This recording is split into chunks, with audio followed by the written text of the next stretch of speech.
네, 안녕하세요. 섬세한 안자입니다. 이번 시간에는 참다, 견디다라는 뜻을 가진 인내에 대해서 알아보는 시간을 가져볼 건데요. 합치면 인내죠.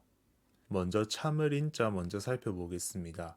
이 인자는 내부의 감정이나 느낌을 밖으로 드러내지 않게 하다라는 뜻을 가지고 있는데요. 내부가 포인트가 되겠습니다. 우리가 한 번씩 이런 이야기를 하잖아요. 참을 인자 세 번이면 살인도 면한다.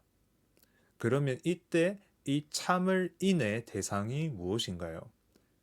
내부의 분노나 감정을 인하는 것이죠. 즉, 내부의 감정이 바깥으로 드러내지 않도록 인하는 것입니다.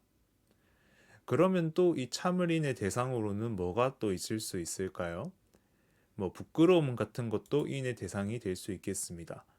이 부끄러운 감정이 또 바깥으로 표출이 되면 안 되는 경우가 있기 때문이죠.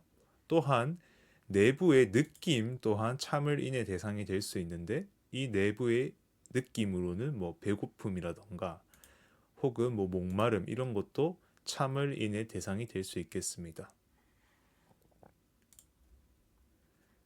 그러면 보통 인하는 것은 살인 충동이라던가 치욕스러운 감정이라던가 뭐 배고프다는 느낌, 목마르다는 느낌 이런 부정적인 내면의 감정이나 느낌을 보통 인을 합니다.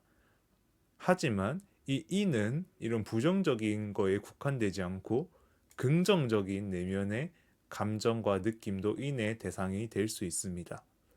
이 긍정적인 내면의 감정이나 느낌은 예를 들어보면 자라던가 애라던가 환이라던가 락 같은 이런 긍정적인 감정이 있을 수 있겠습니다.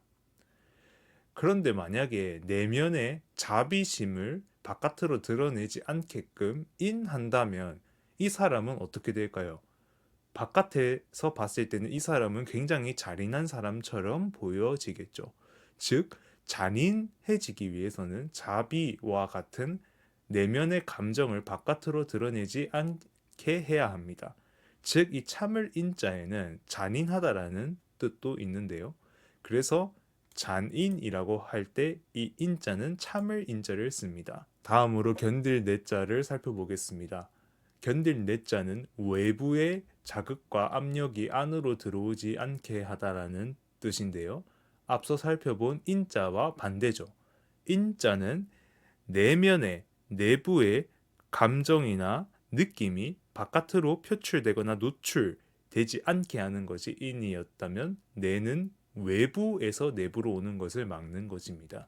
즉 외부의 자극이나 압력에 굴복하지 않는 것이 바로 견딜 내자가 되겠습니다.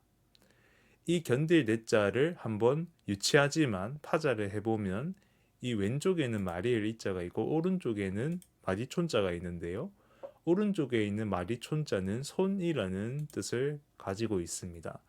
그러면 이 왼쪽에 있는 마리엘 이자는 이 수염처럼 생길 수도 있잖아요. 이런 식으로 되어 있으니까 털처럼 보이기도 하고요.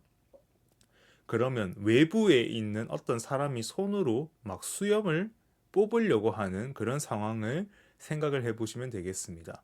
이 외부의 손이라는 자극에 이 굴복하지 않는 사람을 생각을 해보시면 이 견딜 내자의 의미가 보다 와닿으실 겁니다. 견딜 내자의 대상이 되는 것이 앞서 살펴본 수염 뽑기와 같은 것이 될 수도 있겠지만 이 여름의 더위라던가 겨울의 추위 같은 것들 또한 이 외부의 압력이니까 이 내의 대상이 될 수 있겠습니다. 이 내자가 들어간 단어를 하나 살펴보면 대표적으로 내진이 있겠습니다. 내진 설계할 때 그 내진인데요.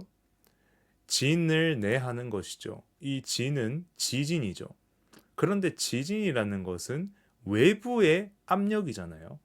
외부의 압력이기 때문에 인자를 사용하지 못하고 이 내자를 사용을 했다. 이렇게 이해하시면 되겠습니다. 그러면 이제 인자의 의미도 알았고 내자의 의미도 알았으니까 인내가 무슨 뜻인지 정확하게 정리할 수 있겠습니다. 인하고 내하는 것이죠. 즉 내부에서 외부로 표출되려는 감정이나 느낌을 억제하고 외부의 자극이나 압력에 굴복하지 않는 것이 인내가 되겠습니다. 마지막으로 관련한 국어어휘 정리해 보겠습니다. 인고입니다. 이 괴로움을 인하는 것이죠. 그런데 이 괴로움이라는 것은 내면의 괴로움이 되겠습니다. 왜냐하면 인자를 사용했기 때문이죠. 다음으로 내구 살펴보겠습니다. 내자를 사용했기 때문에 외부의 자극이나 압력을 견디다 라는 뜻이겠네요. 그런데 이 내함이 구했다. 그러니까 외부의 자극이나 압력을 견디는 것이 오래되었다. 그래서 내구성이라고 하면 외부의 자극이나 압력을 견디는 것이 오래되는 성질, 그러니까 오래 견딜 수 있는 성질이 바로 내구성이 되겠습니다.